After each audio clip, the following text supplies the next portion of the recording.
जी हाँ मेरे प्यारे दोस्तों, अक्सर हम अपने करियर को लेकर कई वजहों को कोसते रहते हैं। पर क्या कभी आपने सोचा है कि आपको आपकी मनचाही सफलता क्यों नहीं मिल पाई, या जिस चीज को हासिल करने को ठानी थी वह बीच रास्ते में ही क्यों छूट गई। ज्यादातर केसेज में आपने लोगों को यह कहते सुना होगा कि यार सोचा था क्या और क्या हो गया। आपको कुछ वैसे भी सक्सेसफुल व्यक्ति मिलेंगे जो अपने करियर से नाखुश हैं। वो कहेंगे यार मज़ा नहीं आ रहा है। उन्हें यह लगता है कि वह इससे भी ज़्यादा डिजर्व करते थे। पर उनका क्या, जो तमाम संघर्षों के बावजूद अपने तय लक्ष्य से पीछे रह जाते हैं।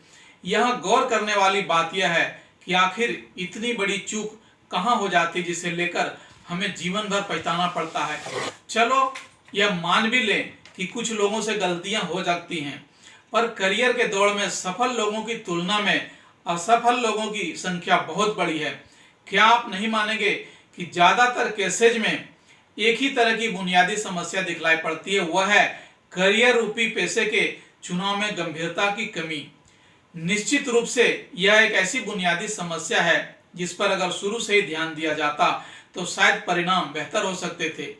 अक्सर मैंने कई पेरेंट्स को यह कहते सुना है कि हमारा बच्चा या बच्ची तो अपने स्कूल या कॉलेज की टॉपर है, इसलिए उसे टॉप का ऑफिसर ही बनना चाहिए।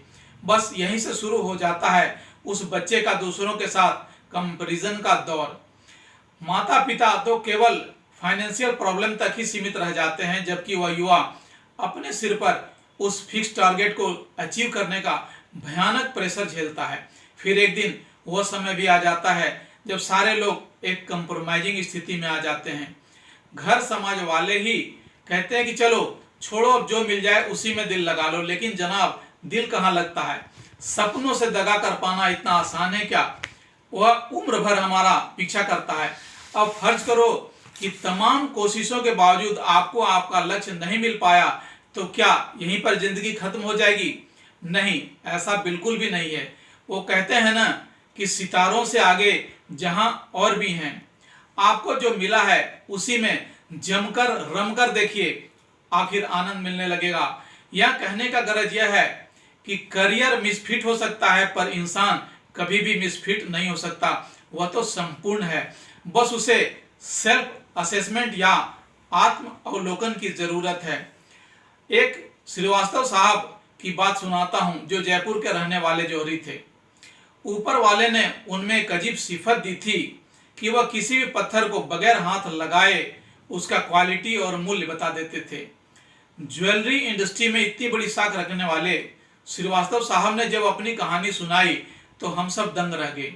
उन्होंने बताया कि उनके माता पिता उन्हें बीए पास करते ही जबरन अपने एक जानने वाले चार्टर्ड अकाउंटेंट के पास ले गए और कहा कि इनको ट्रेनिंग दो ताकि इनका भविष्य बन सके। घर के हालात और पारिवारिक दबाव में श्रीवास्तव साहब मामूली तनख्वाह में उस सीए साहब की जी हजूरी में लगे रहे।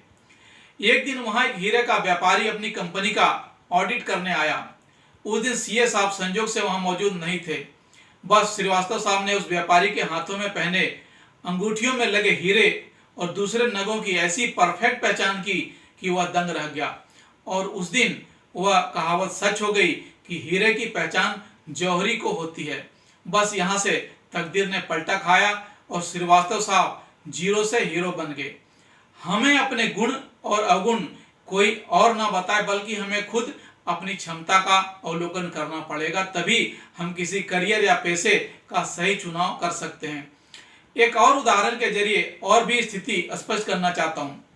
आपने देखा होगा कि क्रिकेट में तेज गेंदबाज कभी भी अपनी बारी आने पर खुद तेज गेंदबाजों को नहीं झेल पाता है, और तेज गेंदबाजों के परखच्चे उड़ाने वाला बल्लेबाज खुद कभी तेज गेंदबाजी नहीं कर पाता। फिर भी दोनों टीम की जरूरत होते हैं। ठीक उसी तरह समाज में भी सभी लोगों की उपयोगिता है। सारे सुपरस्टार नहीं बन सकते, लेकिन आप अपने हक से अपने गुणों को विकसित कर समाज में अपनी छाप छोड़ सकते हैं।